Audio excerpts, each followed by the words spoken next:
Welcome to Unity Now, the podcast where we discuss unity in the face of division. Inspired by the Unity 2020 plan, we strive to unite Americans by highlighting the middle ground between the two dominant parties and promoting the individual over groups.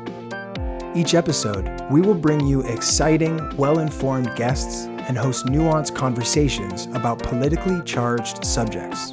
Our goal is to bring an end to the ideological war threatening the collective well-being of this great country.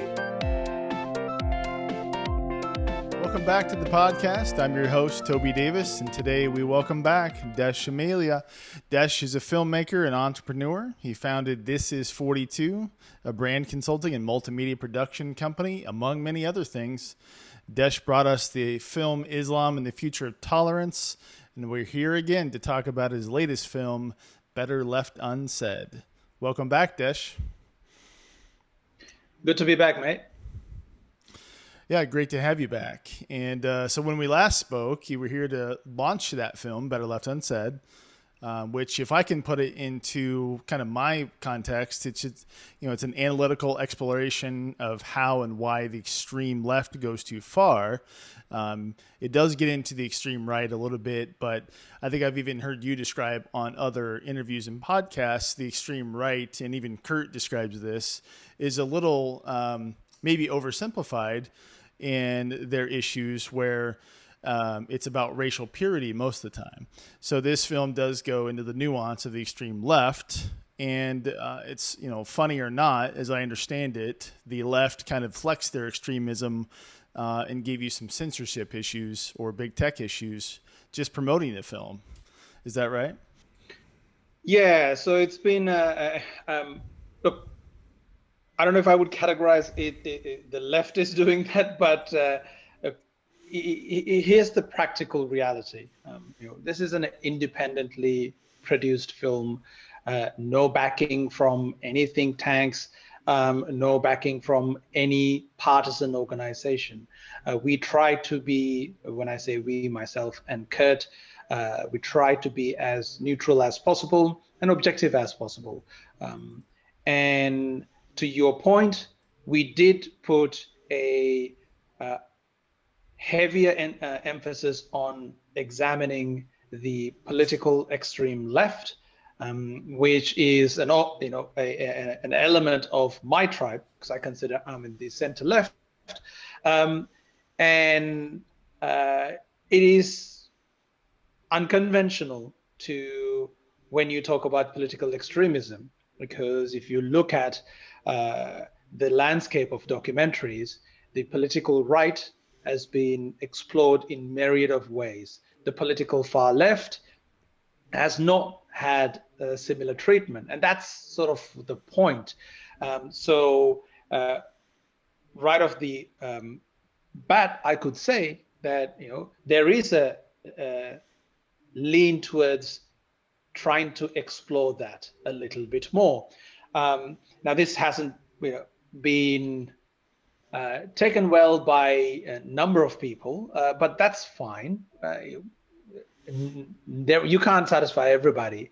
But with this, there were certain anticipated roadblocks. Just like when I made my last film, I knew it wasn't for everybody, and I knew some people aren't going to like it. But there was this unusual roadblock we faced, which is the major platforms we have, the infrastructure of the modern internet. This all started curtailing our ability to spread the message through means that's available for everybody else. What I mean here is, Facebook is very happy to take ad dollars from anybody. Historically, they'll add anything. I mean, you see ads for things that you shake your head and wonder, how did this ever get passed as an ad? Right. So we tried, and this was never in our, we had what we could face, a list of potential roadblocks, but we didn't think that when we give Facebook money, they will not take our money and not let us advertise. That was not a roadblock we anticipated. But unfortunately, That is a reality. To date, we are unable to run a single ad on Facebook. Actually, a number of This is 42 team members have been blacklisted on Facebook. I say with air quotes because it is Facebook's own governing system, because they've tried multiple ways of trying to place an ad to promote Better Left Unsaid. So it's really hard because it is the world's largest social media platform, and it historically has given us access to reach the right amount, right people, because of its advanced way of, micro-targeting. But we could not use any of that. And also, it was very evident from the get-go, because as a business, we manage a number of social media accounts, and we could see a rather limited audience for Better Left Unsaid, even with our organic posts. Because of the subject matter, it was deemed, politically dangerous content, and some. I don't know if we were ever flagged for misinformation, because I would have loved to do that. Then I would have had the ability to respond to that, with evidence saying this is not misinformation.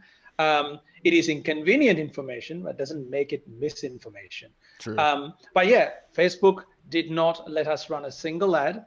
Now, the same can be true with Twitter, but Twitter eventually, after like 5 or 6 tries, they let us run one ad, but it is such a mild version of the message we wanted to get out.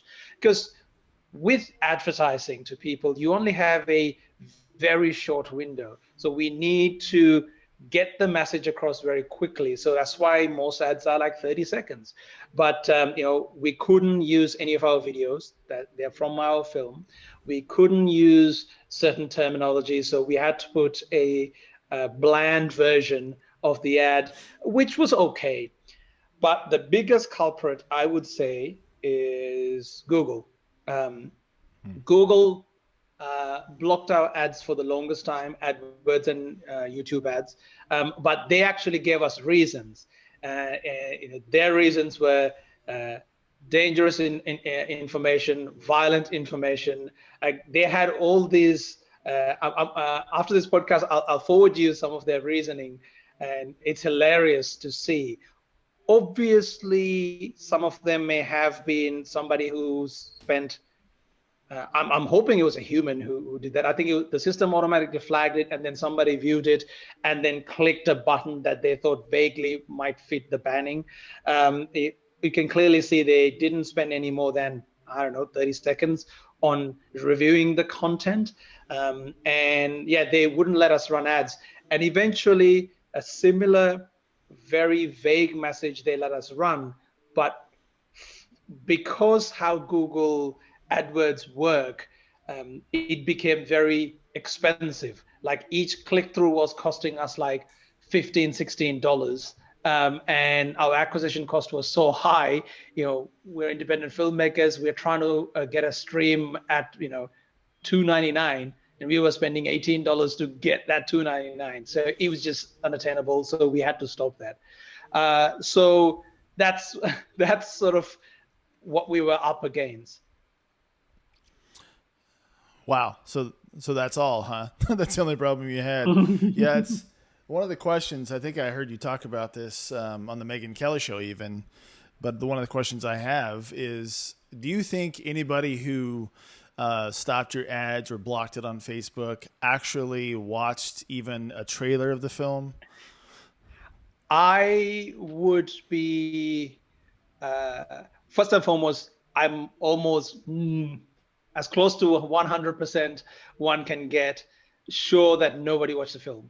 I think few of them may have seen the trailer that's on YouTube.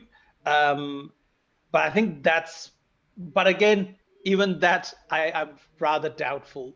I think they would have looked at just the language we've used, just simple statements like the questions we asked on the podcast. We asked, even Noam Chomsky, when does the left go too far? Is that a question that can be answered? Is that a question we should explore? But it's not a question that is commonly asked through an intellectual lens. Obviously, if you're on the political right, you do tend to, people throw words out, but we didn't want to do it that way. We were trying to, that's just the base question, but we then try to deconstruct it as much as we can and go as deep as possible with these public intellectuals. So the probability of any of these people who are blocking our ads even remotely taking their time to look at what is it that we were doing, unlikely. Right. And it seems like that's one of the main tenets of, the extreme left going too far, is that once they've settled on their ideology for their group or whatever it may be, their tribe, you can't convince them even with reasoning, logical facts, statistics, anything. Right. And that's one of the components of the film, which is funny enough that Curt took an analytical approach to the entire messaging in the film and to what he put into it. So, right. I mean, he brought analytics to it. Yeah. Yeah. So Curt comes from a mathematics and physics background. If you want to know how deep he's into this, he has a podcast and a YouTube channel called Theories of Everything. If you have what it takes to listen to a 4-hour podcast where he's talking to theoretical physicists as in-depth as one can do, right, which half the time I have no idea what they're talking about, because that's his personality. Right. So he used the same analytical approach to decipher this important subject matter, so we can get to the bottom of things. We can try our best to answer questions. So, to then not being able to present what we found to a wider audience is disheartening. And it's not only the tech giants that's curtailing our ability to get this out. It's actually even people who supported my first film, media outlets that helped. I remember being genuinely surprised when Morning Joe's producers accepted Islam and the Future of Tolerance, and I was on that show talking about Islamism and jihadism, which on MSNBC. But they wouldn't even remotely touch this. Very few media outlets touched it, and it's only 2 weeks ago. So I'm based in Sydney, Australia. It's only 2 weeks ago the first Australian podcast finally caught up to that. Hey, there's this award-winning Australian/Canadian documentary. My first podcast, and also the first article. Up until then, I have, it's not for lack of trying. I know how this space works. So, we've sent press releases. We've tried to set up interviews. But no one wants to talk about it, and so that's why I have enormous respect for Toby, you and people like you who have been out there, letting people know this film exists. You should watch it. Megan Kelly's one of those. Jordan Peterson. Really, I couldn't thank them enough. If it wasn't for you guys, that we wouldn't have the audience we have. And the good news is, independently, we have reached a reasonably sized audience. It's not as big as I would like it to be, but we have reached a respectable sized audience. But my worry, though, is my worry. I worry that people I'm speaking to, maybe I'm preaching to the choir. The people who should be watching it, they don't know the existence of the film because the gatekeepers are not letting them know. I was talking to Coleman Hughes about this. There's this tendency with media outlets, and by the way, this is both left and right. There are certain news items that both sides just don't cover, and by the virtue of their readers and viewers not watching the other side, in their minds, that thing that was never covered never happened. True. So it is a very powerful way of creating that bubble. And I remember when I first discovered Coleman Hughes and his writing, it was like, wait, what? I didn't know any of this. Right. You know, my assumption about police killings and what I thought I knew about the data were massively skewed because I never knew the story from a slightly different vantage point. So that is one of my worries, and I'm going to keep trying. I know we're going to keep trying. Hopefully there'll be the odd person who sees it and comments online, shares it, and more people will see it. Yeah, I mean, it's almost funny that they seem to be leaning into the title of the film itself. They do believe it is Better Left Unsaid, all these things that you brought up, right? So, it's fantastic. I know when I saw Jordan Peterson share it, I thought that's fantastic. He's got a huge reach, and if hopefully we're helping you more than you're helping us on this podcast. I can tout that your episode with Curt before the film was released is our highest viewed episode. And part of that was Curt's massive audience on his Theories of Everything. He put it on his community page. So we appreciate that. And so in kind, if we can help share it to anyone we know, like what comes to mind is Heather Blakeslee. Have you ever heard of Heather Blakeslee and her magazine Root Quarterly?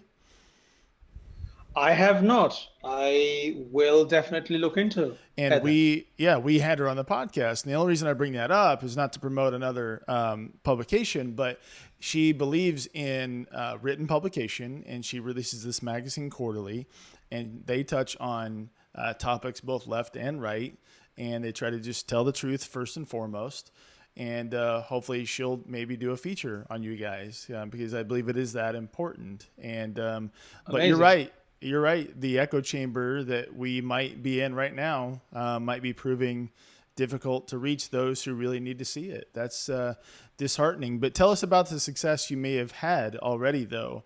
We're talking about the failure in promoting it, but surely you've had some success and some probably great feedback.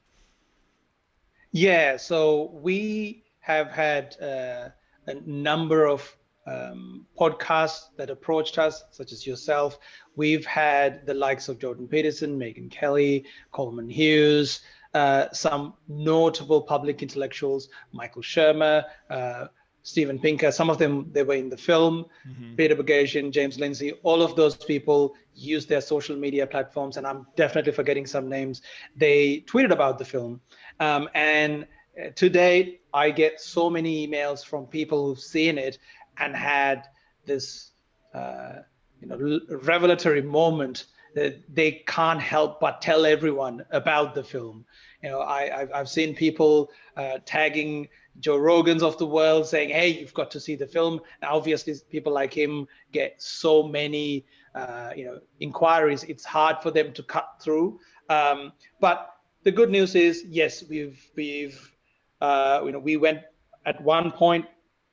We debuted at number 6 on iTunes as a documentary goes. This is not just independent documentaries across the board. We were number 6, but over time we kept on yo-yoing, and after the Megyn Kelly episode, we went to number 2. So independent films don't last on those charts for too long, but we've been there for quite a while, and that's great. And we also got nominated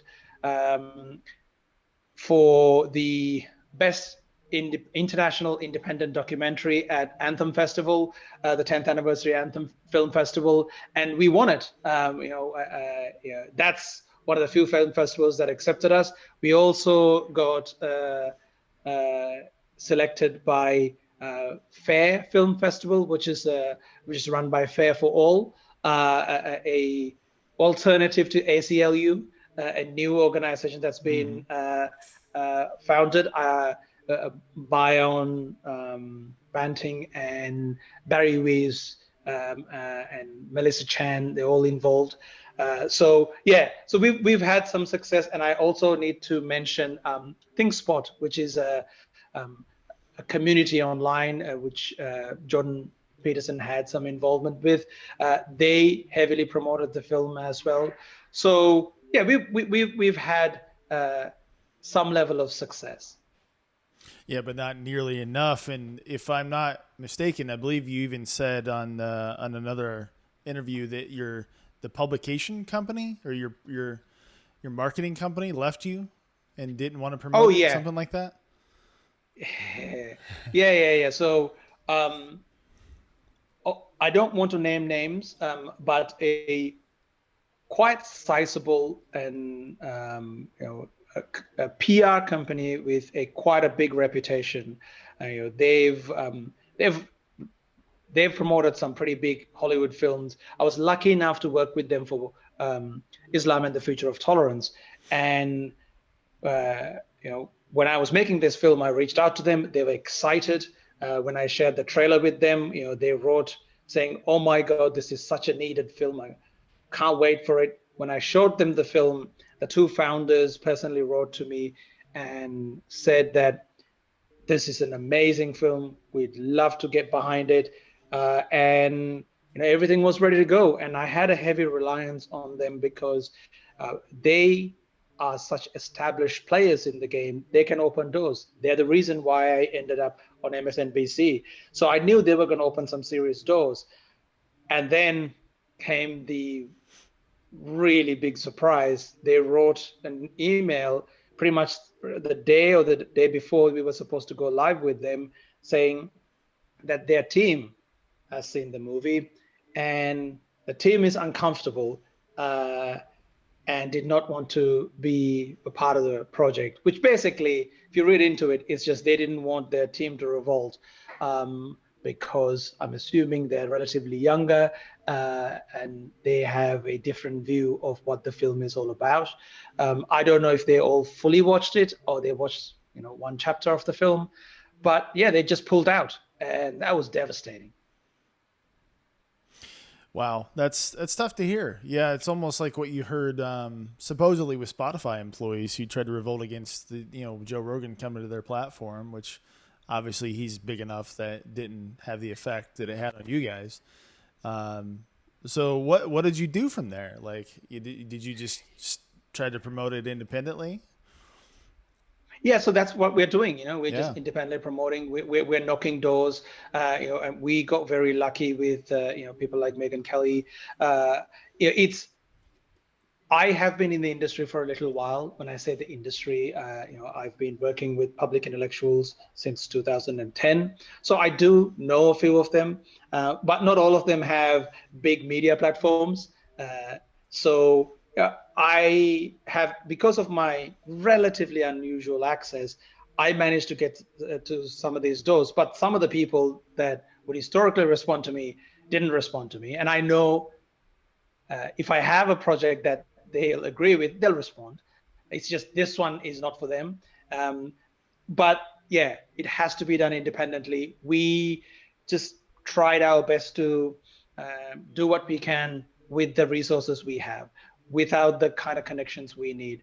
But I do feel as the film is evergreen, it's going to live online for quite a while, and a lot of people are going to talk about it. And I know that the example of Islam and the Future of Tolerance, like that film, it's been now a little while since we've made it, but I know from the data that comes in every month, people are still watching it. It still has an audience. So I'm hoping Better Left Unsaid, people discover it down the track eventually, one way or another.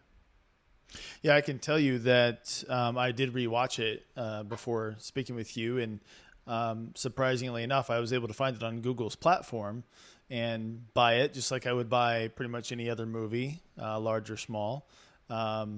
So there's that, but their suggestion algorithm never did suggest it to me, and so it's like we always talk about our podcasts and our viewers on YouTube specifically. Are we shadow banned? Are we just not racy enough, clickbaity enough?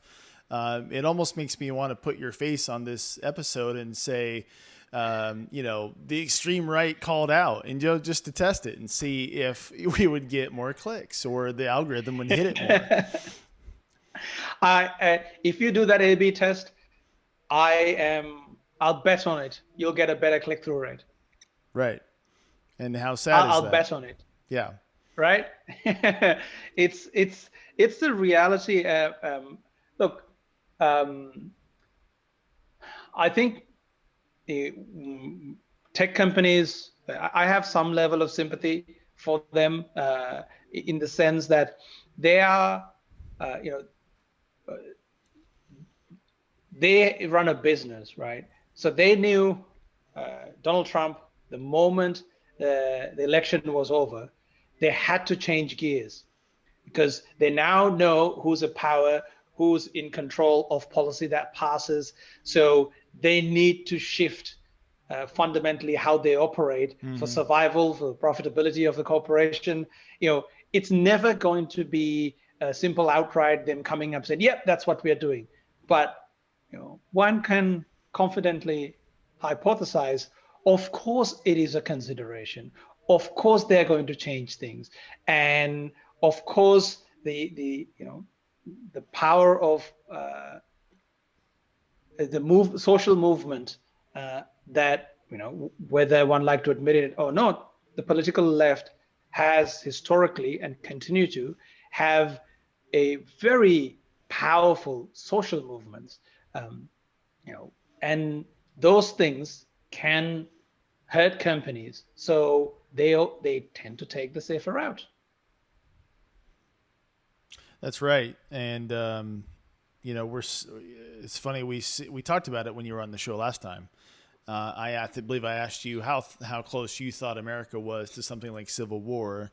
And you kind of went to your background on Sri Lanka and growing up I think you were born right when the Civil War started, if I believe. And, correct. How you thought that America, you didn't think was quite that close. Do you think it's gotten any better or any worse in the 6 months or so since we spoke? Well, I tend to keep an eye on American politics. It's because it resonates with me, and then it also has global impact. So since we last spoke, look, I don't know if it's gotten better.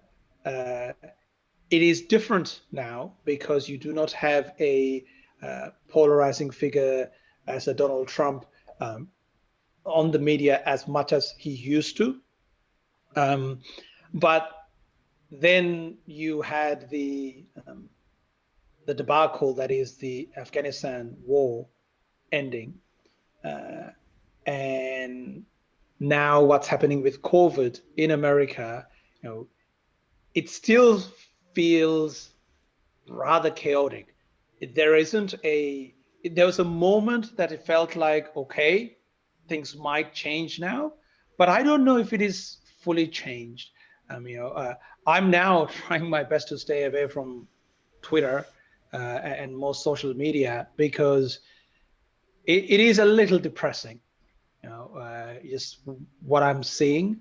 If I were to go by what I'm seeing there, here and there on Twitter and the social media, it doesn't look as anything has fundamentally changed. I do read news across the political spectrum. That doesn't really help either. So to answer your question, I still do not think America is anywhere even one can remotely consider the brink of a civil war. I think that is far-fetched. But I do think the political divide has not even remotely changed. I think on both sides, people are just hunkering down on their own ideas.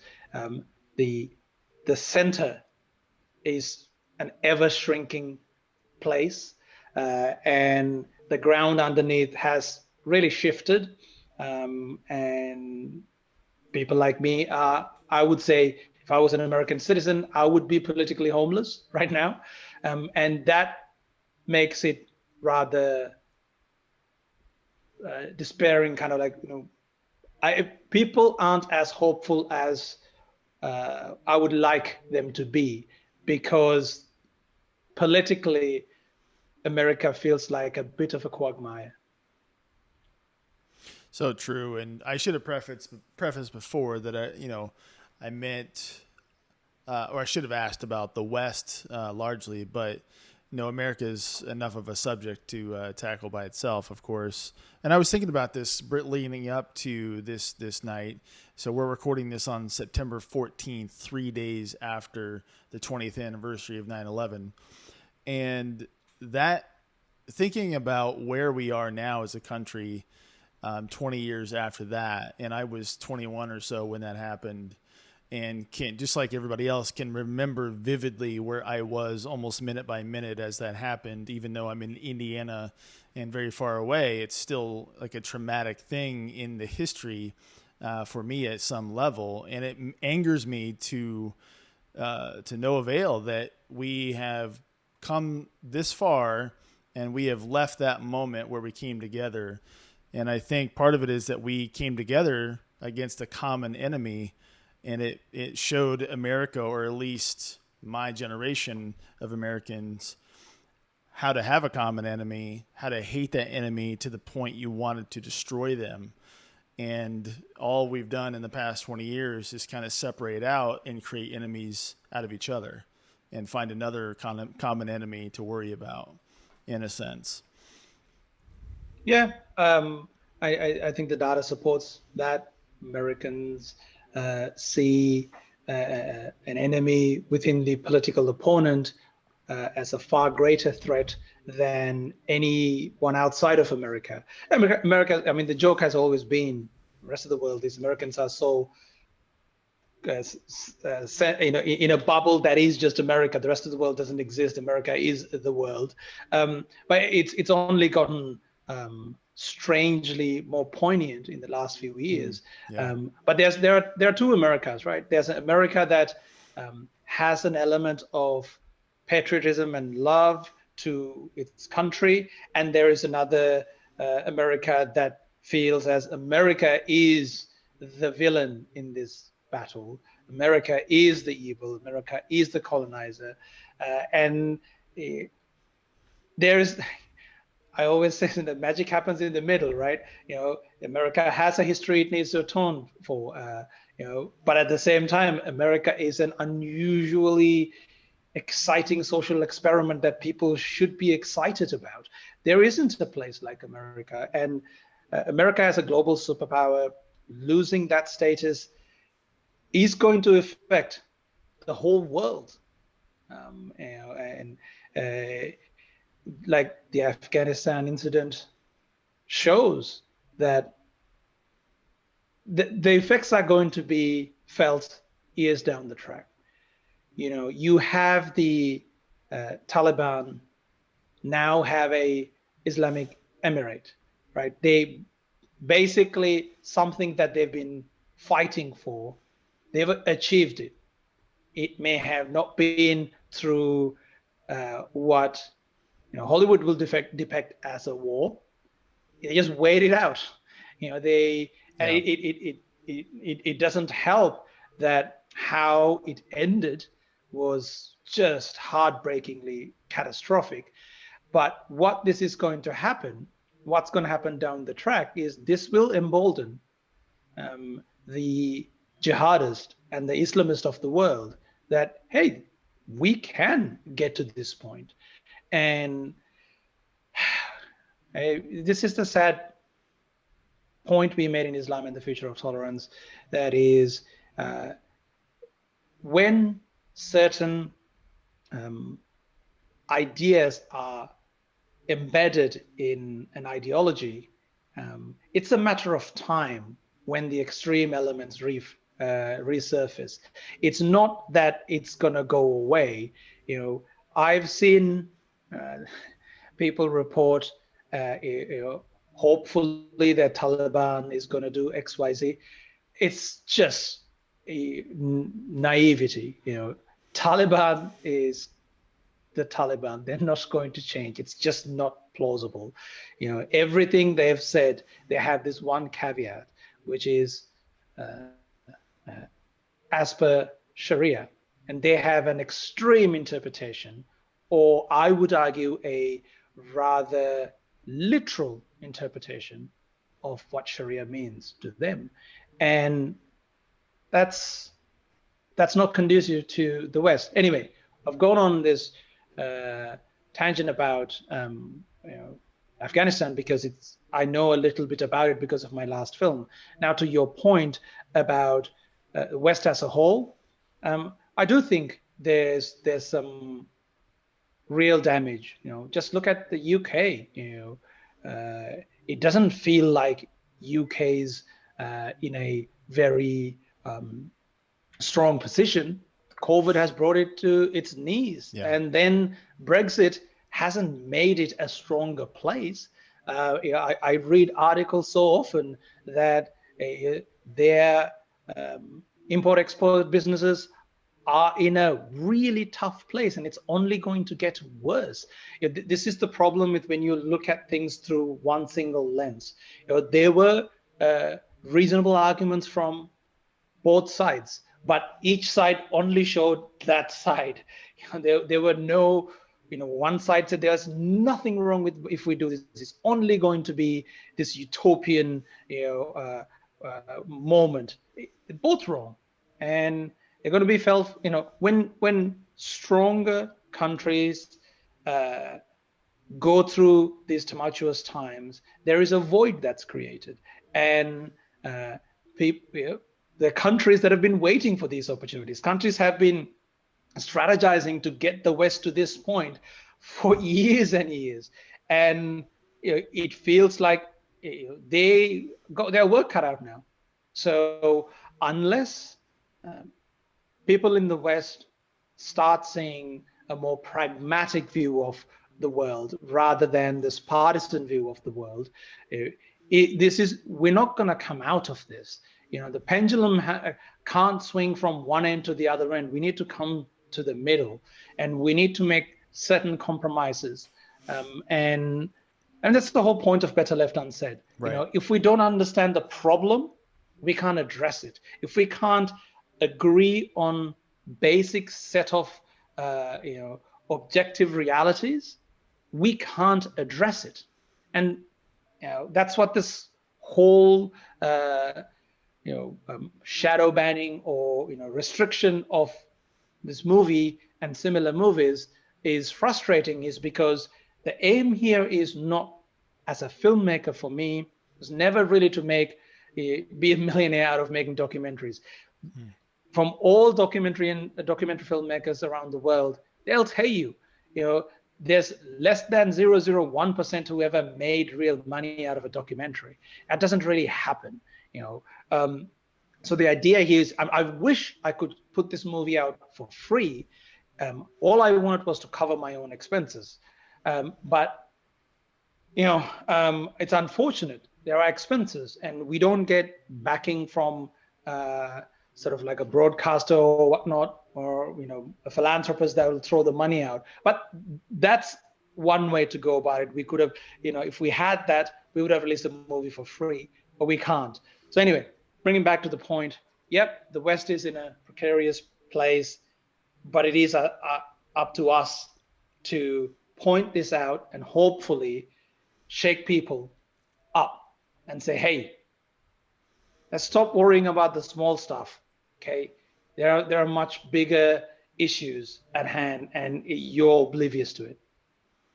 Exactly, and like you said, that's exactly what the film brings to light, is a diagnosis of how we got here, a diagnosis of what's going on and how it's resulted in the past, if you want to keep going down this path. And you're right, America, and it's still kind of not paying attention to the rest of the world and thinking that we're all by ourselves, even as we fight and claw and spew hate at each other. Because then you have countries like North Korea that are still in a totalitarianism and kind of death camp status. And there are people that are starving every day. And you have people like Yeonmi Park that have come out and shed a lot of light on things like that. And the atrocities that she talks about that are still going on to this day, and that those people have no idea that the West exists. They have no idea what a real calendar looks like. To them, the calendar starts at the beginning of the North Korean regime as it is now, with the grandfather of Kim Jong-un. And we're over here fighting and clawing over one of the most advanced and profitable and advantageous societies ever built in the world.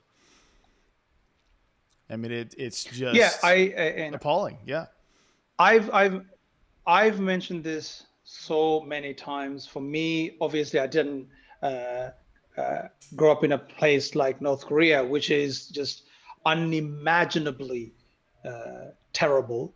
But I do have, as your listeners may remember, some experience what it's like to live through a civil war. Right. And I'm not alone. Millions of my people lived through this, and hundreds of thousands didn't make it. A friend of mine from Sri Lanka pointed out that there is an entire generation missing. So we have leaders who are so old, and then there was a generation of leaders who were killed off, that the country didn't have anyone to lead. Wow. Whether it is, the idea here wasn't, that the civil war directly killed them. It wasn't necessarily the case. The governments were involved in extrajudicial killing. There was a Maoist uprising in Sri Lanka that killed leaders. My dad went into hiding because he was involved in politics. So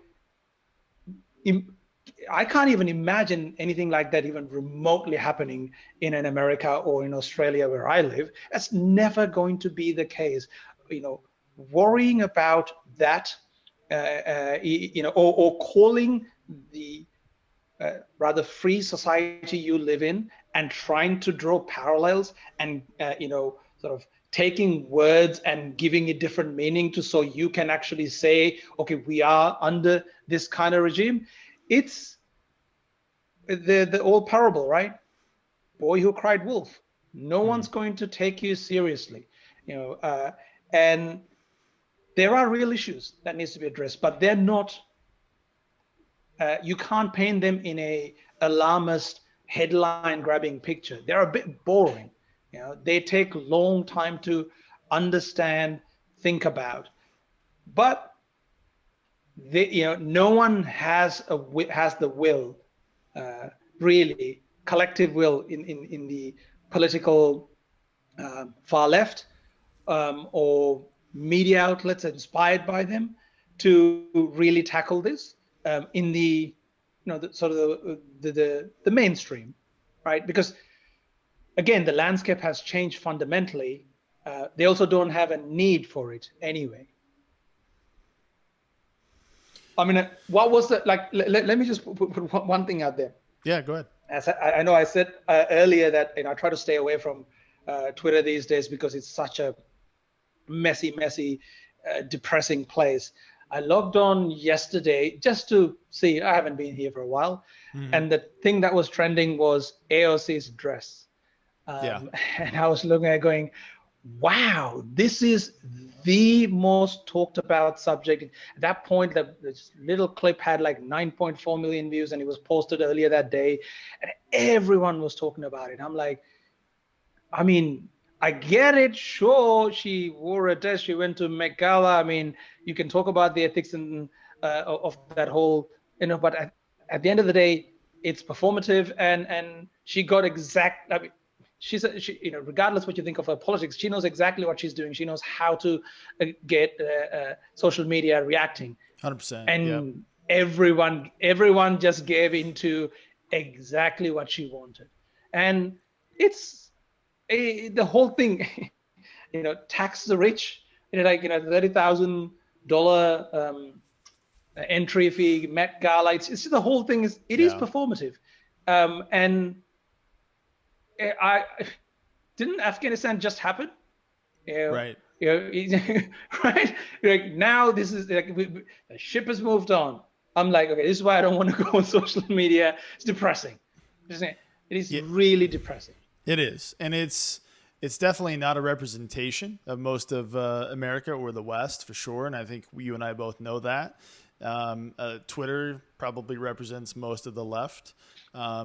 There's a new Getter app. I don't know if you've seen that. That's basically now Trump's social media platform, which I haven't got on in a while, but I created an account just to, I go to Twitter probably like you do, just to kind of like monitor what's going on there.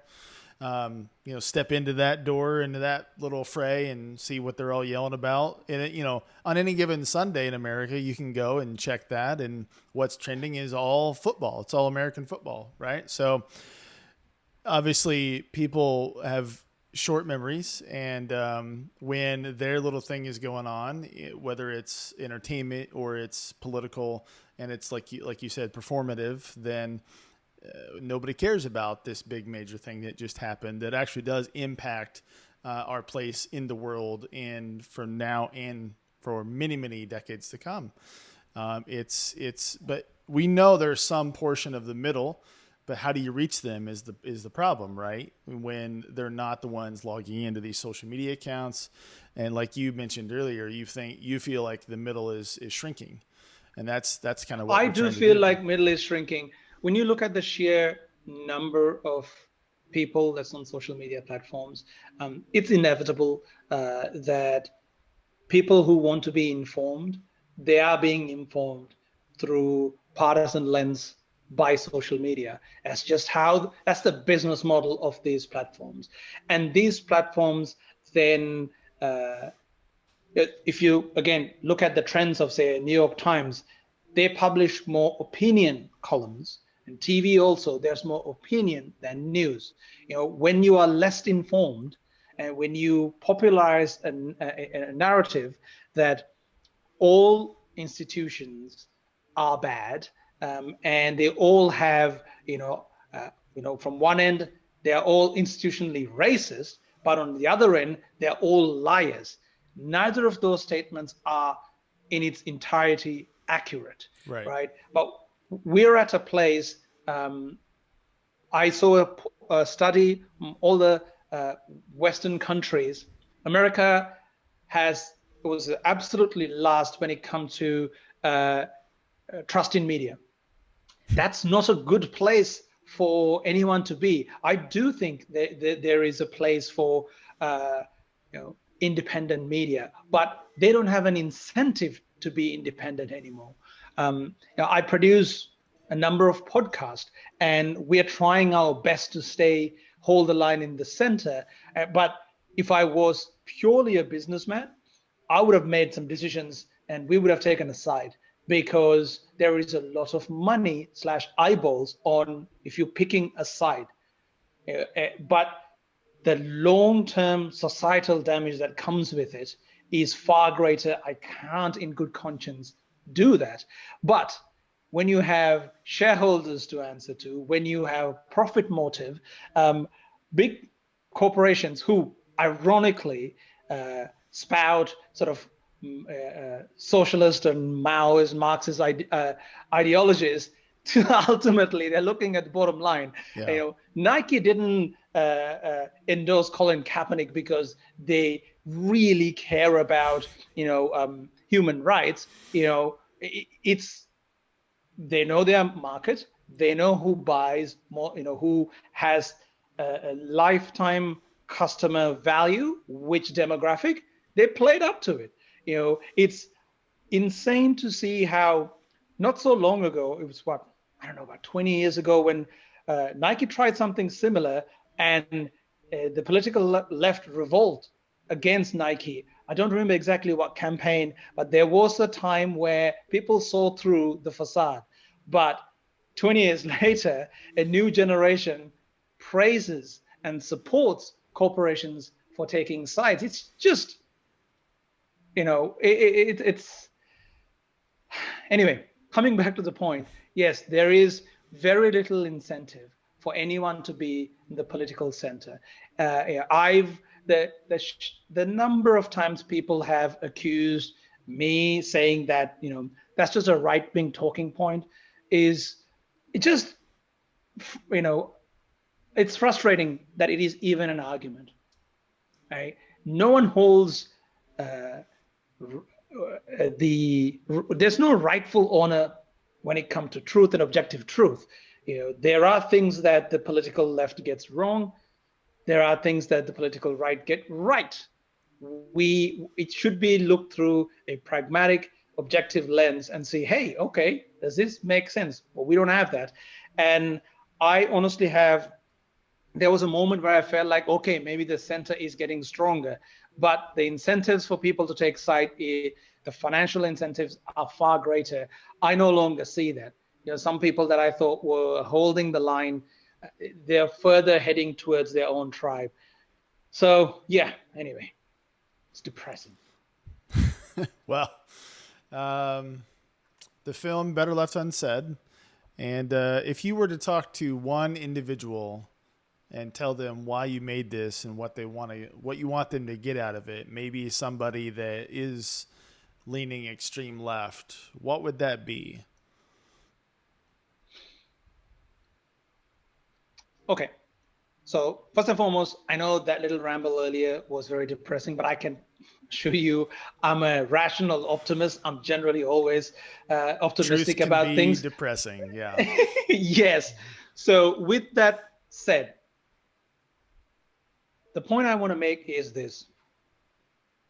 Imagine that there are certain truths about the world that have been withheld from you, and you never knew the existence of those things.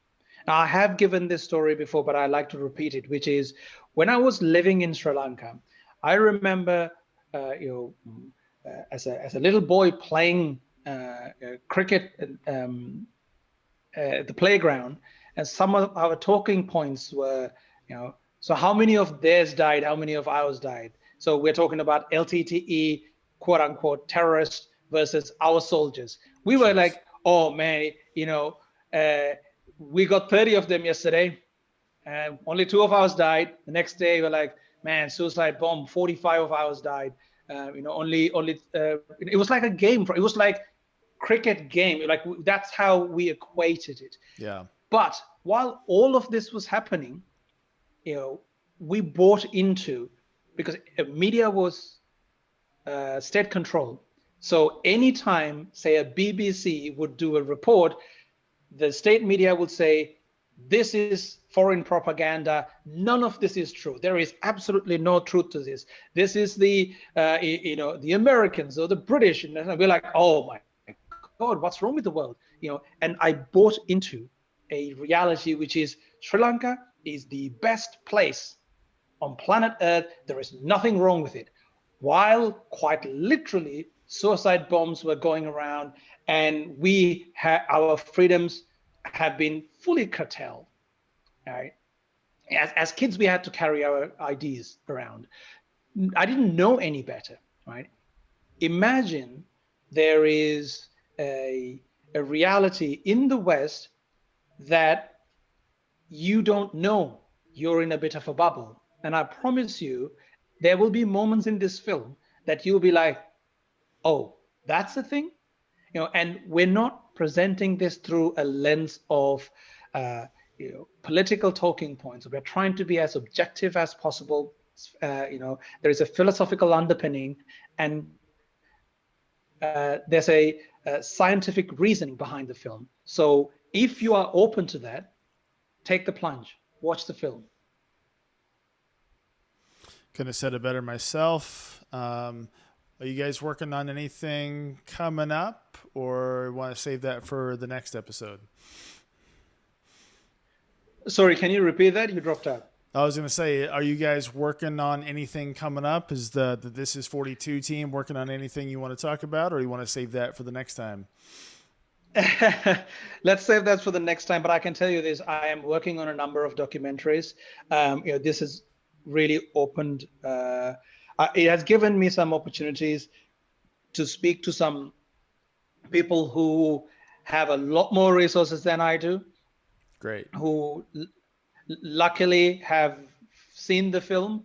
It's a bit too late for them to help with this film, but I'm having a serious conversation. So I'm working on a couple of feature documentaries and a docu-series as well from This Is 42's point of view, we're helping a number of great podcasts behind the scenes, trying to hold the center and build on things.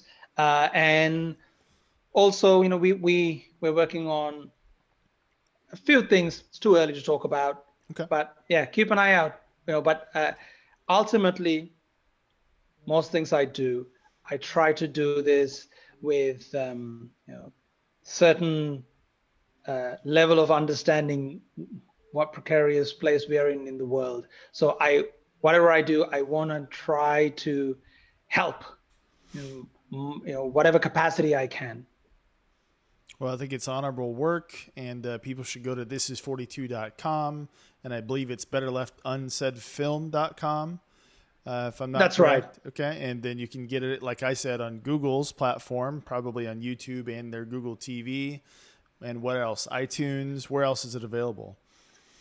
The film is available on iTunes, Vudu, Google Play, and it is available directly from our website as well, which if you consider buying it directly through the website, we get most of the proceeds.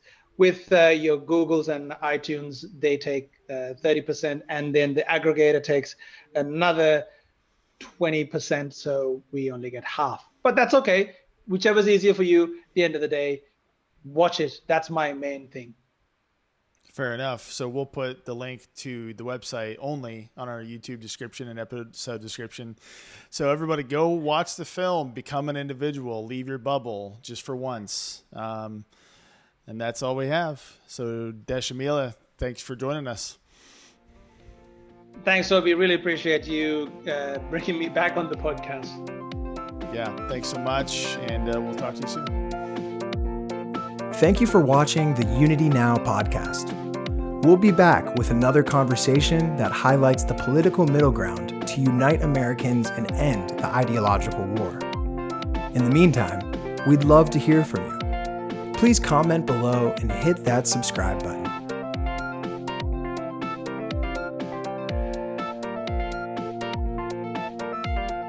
Bye.